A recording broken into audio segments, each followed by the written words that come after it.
अंकुर श्रीवास्तव जी, अलीगढ़ से। श्री हरिवंश। महाराज जी, आपके चरणों में कोटि कोटि प्रणाम। महाराज जी, मैंने संतों के मुख से सुना है कि कुछ घटनाक्रम इस जन्म के पहले से ही निर्धारित होते हैं, जैसे कि मृत्यु का समय, स्थान, विवाह इत्यादि। महाराज जी, इसमें कितनी सच्चाई है और कितना प्रारब्ध है? हाँ, नहीं सही है, पर इसको बदला जा सकता है। हम कोई पशु थोड़ी है कि उसी घटनाक्रम में बंधे रहें। अगर उसी निश्चय में बंधे रहेंगे तो भगवत प्राप्ति किससे होती है? वृंदावन धाम वास किससे होता है? हमारे भाग्य में थोड़ी लिखा है वृंदावन बसना, हमारे भाग्य में थोड़ी लिखा है रामकृष्ण भजना। ज्योतिषाचार्य से दिखवा लो ज्योतिष, किसी की कुंडली में नहीं लिखा। अब ये नया जन्म भगवान ने हमें नए कर्म करके सुधारने के लिए दिया है।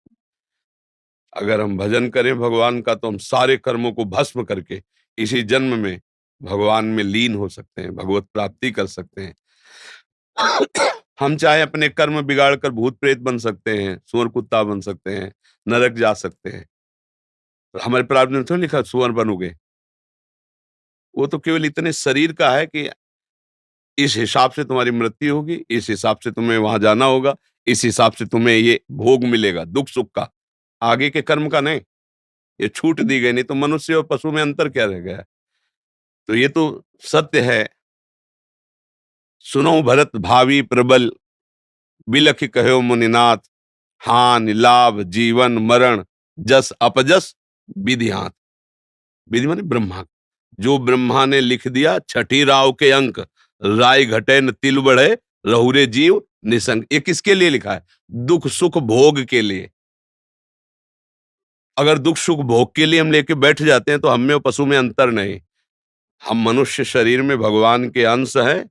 हम इस दुख सुख की परंपरा को नष्ट करेंगे, मिटा देंगे इस दुख सुख की परंपरा को, और इसी जन्म में भगवान की प्राप्ति करेंगे। हम अपने नए भाग्य की रचना करेंगे। इसी जन्म में हम कर सकते हैं, सुअर कुत्ता बन के नहीं, अन्य जीव पक्षी बन के नहीं, मनुष्य शरीर बन करके।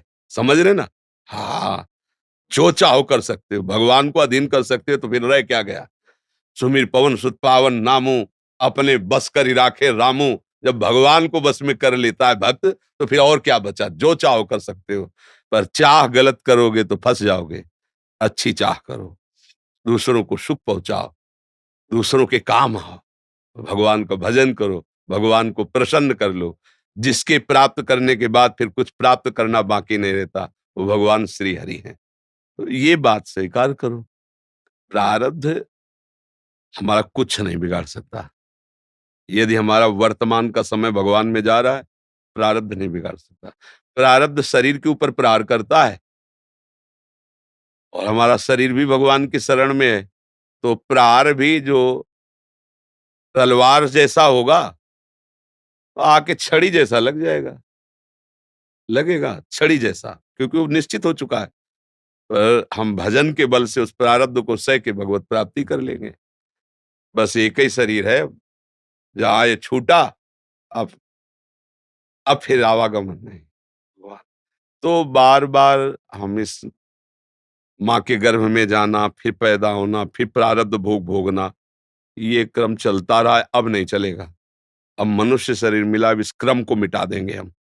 किससे? भगवान के भजन के बल से। भजन नहीं है तो बातों से नहीं मिटता ये। हाँ, अवश्य में वो भोगतव्यम, फिर भोगना पड़ेगा।